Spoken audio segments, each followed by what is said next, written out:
Hello everyone, কেমন আছো তোমরা সবাই? তো দেখো আমি এখানে কি করছি। তো আজকে রুদ্র খুব খিচুড়ি খাওয়ার বায়না করছিল, আর আজকে খুব ঠান্ডাও পড়েছে। সকালের একটি ভিডিও পোস্টে আমি দেখিয়েছিলাম কুয়াশা, যেমন হাওয়া দিচ্ছে, খুব ঠান্ডা লাগছে আজকে। তো তাই ভাবলাম ও বায়না করছে যখন, তাহলে রাতের খাবারে আজকে যে গরম গরম খিচুড়ি বানাচ্ছি, আর তার সাথে এদিকে বেগুন ভাজছি। এখানে বেগুন ভাজা করে রেখেছি আর একটু বাকি। আর এখানে দেখো ভাবি খিচুড়ি খাবে বলে আমার পিছনেই পড়ে রয়েছে, আমাকে বলছে কি করে দেবো। তাই আমি বলছি দাঁড়া, আদা ঘষতে হবে, আদাটা ও ঘষবে। তো বসে বসে সুন্দর দেখো আদা ঘষে দিয়েছে। বেগুন ভাজাটা হলে খিচুড়িতে ফোড়ন দেবো। তো এখানে আমার খিচুড়ি রেডি, এখন শুধু পরিবেশনের পালা।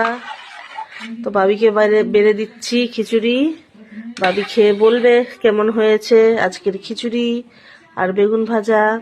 শীতের রাতে এরকম গরম গরম খিচুড়ি সাথে বেগুন ভাজা, দারুণ একটা ডিনার হবে আজকে। তো দেখি ভাবি কিরকম বলে। তো ভাবির খিচুড়ি আর বেগুন ভাজা বেড়ে দিয়েছি, ভাবি খেয়ে বলুক কেমন হয়েছে। নাও খেয়ে দেখো কেমন হয়েছে।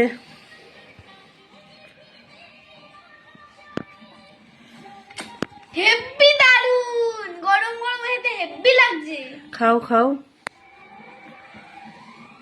বেগুন ভাজা দিয়ে ভরিয়ে খাও।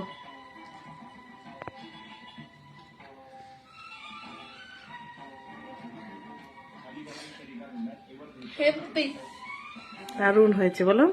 হ্যাঁ, গন্ধটা খুব সুন্দর বেরিয়েছে। তো আমিও ওর সাথে খেয়ে নেবো। তো আজকের মতন টাটা, বাই বাই, শুভরাত্রি বলে দাও। শুভরাত্রি। সবাই ভালো থেকো, সুস্থ থেকো, সাবধানে থেকো। ভালো থেকো, সুস্থ থেকো, সামনে থেকো। দেখা হবে নতুন আর একটি ভিডিওর সাথে। Tata, bye bye. Bye bye.